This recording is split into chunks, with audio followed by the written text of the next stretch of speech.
Oke semuanya, selamat malam, selamat datang di Dewa Talks, high quality, trusted, and free webinar in Indonesia with passionate experts yang dipersembahkan oleh Dewa Web, penyedia langkah yang paling percaya di Indonesia. Pada malam ini kita akan membahas mengenai IoT for working life, efektivitas pekerjaan di masa depan dengan Internet of Things.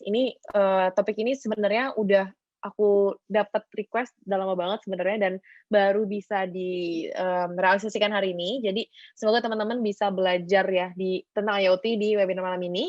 Jadi, untuk topik IoT malam ini kita sudah mengundang Mas Obi Zamisyak, founder dan CEO dari Indobot Academy. Jadi di malam hari ini saya cukup senang karena diundang sama Dewa Talk. Saya lihat banyak sekali pembicara-pembicara yang luar biasa ya kan. Dan bagi teman-teman yang memang membutuhkan materi, terutama untuk belajar IoT, bisa kepo-kepo di indobot.co.id. Di situ ada informasi kontak saya, ada email. Teman-teman kalau mau konsultasi coding, misalkan konsultasi proyek, gratis, silahkan email ke obi@indobot.co.id. Kemudian itu nomor HP saya. Ya kalau misalkan teman-teman butuh untuk konsultasi proyek, monggo, saya dengan senang hati bisa membantu teman-teman. Ini yang pertama nih ada dari Kak Prijona nih, Mas. Kak Prijona ini bertanya, bagaimana sih langkah-langkah praktis mengintegrasi sistem monitoring menggunakan IoT pada aplikasi berbasis web? Nah, mungkin bisa langsung dijawab nih, Mas Obi. Jadi aplikasi praktis ya, aplikasi praktisnya berbasis web ya. Mungkin teman-teman bisa bikin web apps ya. Jadi web apps nanti di situ teman-teman tinggal panggil aja API. Jadi gini konsepnya, teman-teman bikin program dulu di hardware, terus kemudian hardware-nya itu dikonekkan ke API suatu platform. Kalau di Indonesia ada namanya Antares, kemudian di luar negeri ada namanya Ubidot, ThinkSpeak. Kalau yang paling simpel itu Bing, cuman Bing itu kalau udah kebanyakan data biasanya mereka akan mencas biaya. Kalau saran saya untuk mahasiswa bisa pakainya Antares, kemudian pakainya ThinkSpeak gitu. Itu rekomendasi saya sih. Terus setelah itu API-nya itu tinggal dipasang di web apps ya teman-teman. Jadi web apps-nya itu tinggal ambil data aja. Ya biasalah tinggal ambil data pakai API terus ditampilkan pakai HTML gitu. Itu pun juga sudah oke gitu. Kalau misalkan teman-teman ingin tambah tombol ya tinggal diambil aja API tombolnya itu API-nya apa terus tinggal dimasukkan ke tombol. Ya simple seperti itu. Itu adalah aplikasi praktis menggunakan web ya. Jadi tinggal bikin web apps. Oke, baik.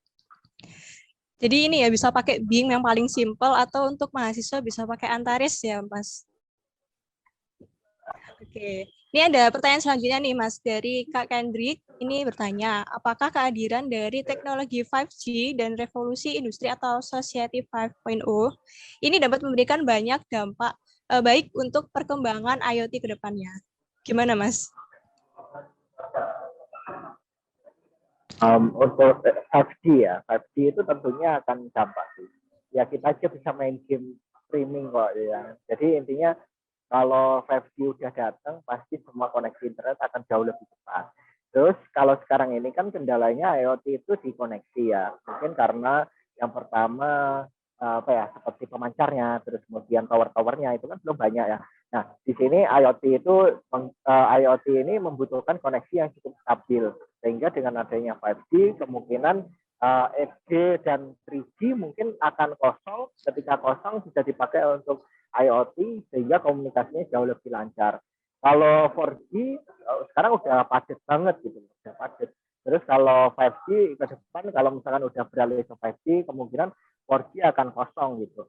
Sehingga ya akan semakin bagus ke depannya untuk masalah komunikasi terutama untuk koneksi-koneksi di IoT seperti itu. Semoga menjawab. Oke, baik. Berarti kalau di 5G nanti akan lebih cepat karena kalau di 4G sekarang saja udah sangat padat. Jadi di 5G nanti akan lebih cepat gitu ya dampak baiknya. Semoga untuk Kak Kendrick bisa terjawab ya pertanyaannya. Ini ada pertanyaan lagi nih Kak. Dari banyak nih yang bertanya seputar tentang privacy atau keamanan. Ada dari Kak Kendrick, dari Kak Trio Bagus, dari Kak Dadang ini sama menanyakan seputar dengan keamanan kalau memakai IoT. IoT itu kan berpotensi memberikan manfaat besar buat kita semua. Nah, kira-kira ada resikonya nggak untuk kita sendiri dan mungkin dalam keamanan atau dari segi privasinya.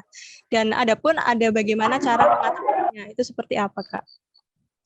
Ya, kalau keamanan yang jelas ya kita butuh SSL, terus kita juga harus ini ya paling nggak HTTPS, terus TLS gitu kan. Ya, yang seperti itulah untuk sekarang ini. Cuman kalau karena saya bukan backgroundnya cyber security dan juga bukan backgroundnya microservice, jadi saya belum tahu secara detail tentang security. Tapi kalau teman-teman pengen kepo-kepo itu tadi sempat dengar soundingnya dari Pak Edi Budiman, beliau mengatakan nanti ke depan akan arahnya ke cyber security. Nah, itu dikepoin aja di Dewa Web. Kemudian teman-teman kepo tentang perkembangan di cyber security itu seperti apa. Kalau yang sekarang saya tahu ya tentunya kalau ingin koneksi nyaman ya pakai SSL, kemudian pakai TLS dan sebagainya. Nah, itu basic sih, basic. Cuman itu penting menurut saya. Semoga menjawab.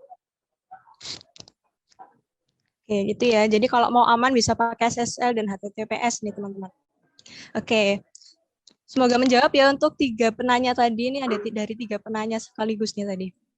Oke, ini ada pertanyaan lagi nih Kak dari Kak Willy. Mau tanya pengiriman dari ISP8266 ke RESPI itu apakah menggunakan MQTT atau adakah cara lain yang lebih efektif seperti itu?